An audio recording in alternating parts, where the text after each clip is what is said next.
In March 1947, Earl Louis Mountbatten and his wife Edwina arrive in New Delhi.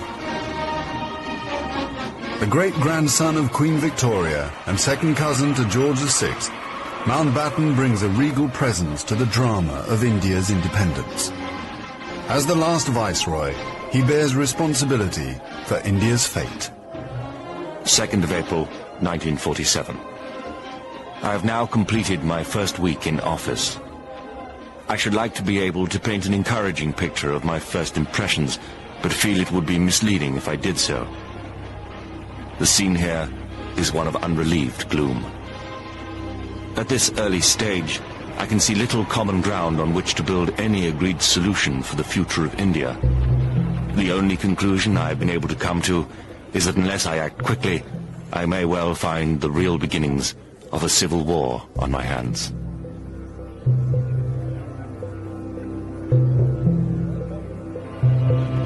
By May, attempts to create a unified India have failed. Gandhi retreats from political life. Muhammad Ali Jinnah, leader of the Muslim League, and Jawaharlal Nehru of the Indian National Congress concede to divide India. Fearing a total loss of control, Mountbatten brings forward the transfer of power to August. Two nations will be created by partition, a secular India and a new homeland for India's Muslims, Pakistan. Nehru addresses the people of India. Long years ago, we made a tryst with destiny, and now the time comes when we shall redeem our pledge. At the stroke of the midnight hour, when the world sleeps, India will awake to life and freedom.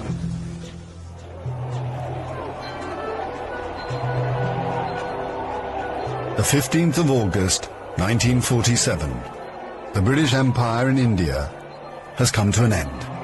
The last viceroy, Louis Mountbatten. The flag raising and the salute were done amid scenes of the most fantastic rejoicing. And as the flag broke, a brilliant rainbow appeared in the sky, which was taken by the crowd as a good omen.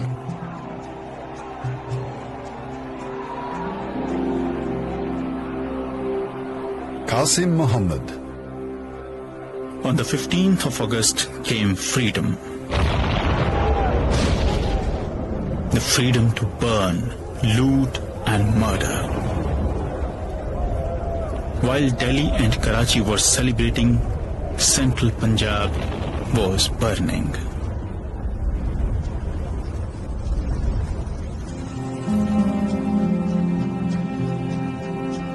Between August 1947 and March 1948, 4.5 million Hindus and Sikhs are forced to migrate from Pakistan to India. 6 million Muslims must move in the opposite direction. Britons and Indians witness the bloodshed. Shahid Ahmed. It is a battleground. People have gone mad. Trains to Pakistan are being looted and occupants slaughtered. We all knew that carnage was in the offing. So did Mountbatten. The British Empire, which tried to build India over centuries, can never live down this great tragedy.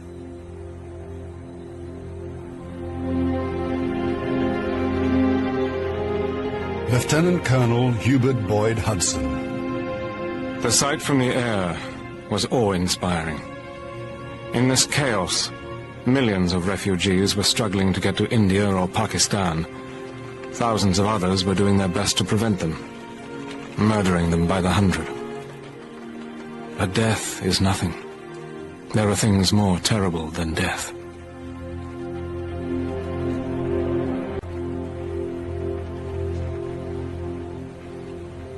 Ten million people are displaced in the partition of India. 1 million are dead.